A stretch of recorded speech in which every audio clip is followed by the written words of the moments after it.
Ito na po, 361 degrees Flame 3.5 versus 361 degrees Furious 2.0.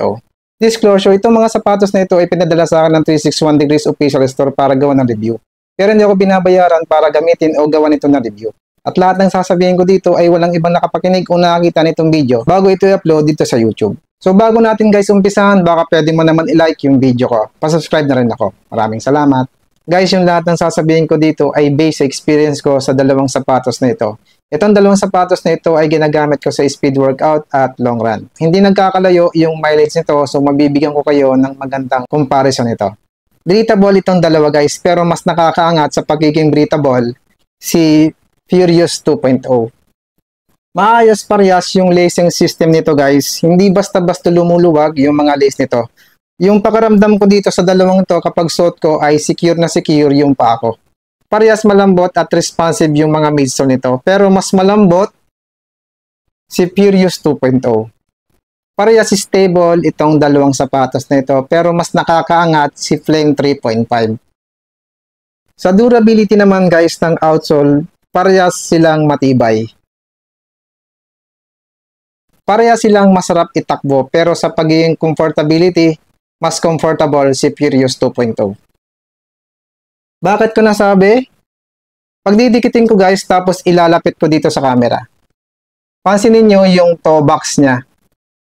Mas maganda yung curve, mas maumbok yung kay Furious 2.0 kaysa kay Flame 3.5.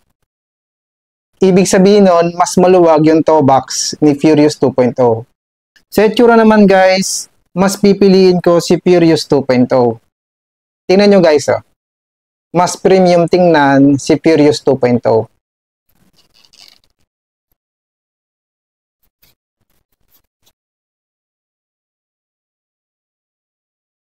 Guys, pakita ko sa inyo yung mga insole nito. Tingnan natin kung sino mas makapal ang insole.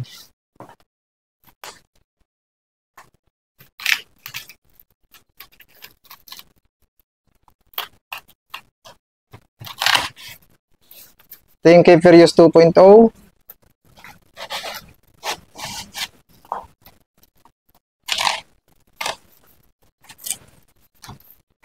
At yung kay Flame 3.5. Mas makapal yung kay Flame 3.5. Sa experience ko sa paggamit ko ng dalawang sapatos na ito guys, mas aggressive si Furious 2.0. Ayaw niya ng mabagal na pace. Si Flame 3.5 naman, kahit anong gusto mong gawin. Kung itakbo mo siya ng mabagal, pwede. Kung itakbo mo siya ng mabilis, pwede. Kahit anong gusto mong gawing takbo, kaya niya. Sa pagiging magaan naman, pareha silang magaan dalawa. Sa dalawang sapatos na ito guys, sinasagad ko yung limitasyon nito at wala pa akong nakikitang natatanggal na mga dikit nito. Matitibay itong dalawang sapatos na ito. Sa presyo naman guys, mas mahal si Furious 2.0. Kapag naka-sale naman guys, si Flame 3.5 ay umaabot ng 3.7 to 3.9. Tapos si Furious 2.0 ay umaabot ng 4.9 to 5,000 plus kapag naka-sale. Kung interested ka, ilalagay ko sa description ng link kung saan mabibili. Kung meron po akong hindi nasama mga details about sa dalawang sapatos na ito, meron na po akong mga review nito. Pa-check na lang po. And run safe.